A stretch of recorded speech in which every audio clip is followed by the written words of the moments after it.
ಮಂತ್ರಾಲಯದಲ್ಲಿ ಭಕ್ತರಿಗೆ ರೂಮ್ ಸಿಗದೆ ಪರದಾಡುವಂತಾಗಿದೆ. ಮಳೆ ಭೀತಿಯ ನಡುವೆ ಪ್ರಾಂಗಣದಲ್ಲಿಯೇ ಭಕ್ತರು ವಾಸ್ತವ್ಯವನ್ನು ಹೂಡಿದ್ದಾರೆ. ದಿನೇ ದಿನೇ ಮಂತ್ರಾಲಯದ ಮಹಾತ್ಮೆ ಎಷ್ಟರ ಮಟ್ಟಿಗೆ ಹೆಚ್ಚಾಗ್ತಿದೆ ಅನ್ನೋದನ್ನು ಗಮನಿಸ್ತಾ ಇದ್ದೀವಿ. ಹಾಗಾಗಿ ಶ್ರೀ ಗುರು ರಾಘವೇಂದ್ರ ಅವರನ್ನ ಕಣ್ತುಂಬಿಕೊಳ್ಬೇಕು, ಅವರ ಆಶೀರ್ವಾದವನ್ನ ಪಡಿಬೇಕು ಅಂತ ಬರುವವರ ಸಂಖ್ಯೆಯೂ ಕೂಡ ಹೆಚ್ಚಳವಾಗ್ತಾ ಇದೆ. ಆನ್ಲೈನ್ ಆಫ್ಲೈನ್ನಲ್ಲಿ ರೂಮ್ ಬುಕ್ಕಿಂಗ್ ವ್ಯವಸ್ಥೆ ಇದೆ. ಇತ್ತ ಖಾಸಗಿ ಹೋಟೆಲ್ಗಳಲ್ಲಿ ಬೇಕಾಬಿಟ್ಟಿಯಾಗಿ ಹಣ ವಸೂಲಿ ಮಾಡುತ್ತಿದ್ದಾರೆ.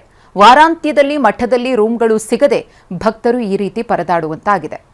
ಭಕ್ತರಿಗೋಸ್ಕರ ಶ್ರೀಮಠದ ಕಲ್ಯಾಣ ಮಂಟಪದಲ್ಲಿ ಸಿಬ್ಬಂದಿ ವ್ಯವಸ್ಥೆಯನ್ನು ಮಾಡಿದ್ದಾರೆ.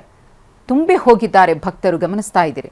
ಎಲ್ಲೆಂದರಲ್ಲಿ ಭಕ್ತರು ಮಲಗಿರುವಂತಹ ದೃಶ್ಯ ಕಂಡುಬರುತ್ತಿದೆ. ಮಂತ್ರಾಲಯದಲ್ಲಿ ಭಕ್ತರಿಗೆ ರೂಮ್ ಸಿಗದೆ ಪರದಾಡುವಂತಾಗಿದೆ. ಮಳೆ ಭೀತಿಯ ನಡುವೆ ಪ್ರಾಂಗಣದಲ್ಲಿಯೇ ಭಕ್ತರು ವಾಸ್ತವ್ಯವನ್ನು ಹೂಡಿದ್ದಾರೆ. ದಿನೇ ದಿನೇ ಮಂತ್ರಾಲಯದ ಮಹಾತ್ಮೆ ಎಷ್ಟರ ಮಟ್ಟಿಗೆ ಹೆಚ್ಚಾಗ್ತಿದೆ ಅನ್ನೋದನ್ನು ಗಮನಿಸ್ತಾ ಇದ್ದೀವಿ. ಹಾಗಾಗಿ ಶ್ರೀ ಗುರು ರಾಘವೇಂದ್ರ ಅವರನ್ನ ಕಣ್ತುಂಬಿಕೊಳ್ಬೇಕು, ಅವರ ಆಶೀರ್ವಾದವನ್ನ ಪಡಿಬೇಕು ಅಂತ ಬರುವವರ ಸಂಖ್ಯೆಯೂ ಕೂಡ ಹೆಚ್ಚಳವಾಗ್ತಾ ಇದೆ. ಆನ್ಲೈನ್ ಆಫ್ಲೈನ್ನಲ್ಲಿ ರೂಮ್ ಬುಕ್ಕಿಂಗ್ ವ್ಯವಸ್ಥೆ ಇದೆ. ಇತ್ತ ಖಾಸಗಿ ಹೋಟೆಲ್ಗಳಲ್ಲಿ ಬೇಕಾಬಿಟ್ಟಿಯಾಗಿ ಹಣ ವಸೂಲಿ ಮಾಡುತ್ತಿದ್ದಾರೆ. ವಾರಾಂತ್ಯದಲ್ಲಿ ಮಠದಲ್ಲಿ ರೂಮ್ಗಳು ಸಿಗದೆ ಭಕ್ತರು ಈ ರೀತಿ ಪರದಾಡುವಂತಾಗಿದೆ. ಭಕ್ತರಿಗೋಸ್ಕರ ಶ್ರೀಮಠದ ಕಲ್ಯಾಣ ಮಂಟಪದಲ್ಲಿ ಸಿಬ್ಬಂದಿ ವ್ಯವಸ್ಥೆಯನ್ನು ಮಾಡಿದ್ದಾರೆ. ತುಂಬಿ ಹೋಗಿದ್ದಾರೆ ಭಕ್ತರು, ಗಮನಿಸ್ತಾ ಇದ್ದೀರಿ.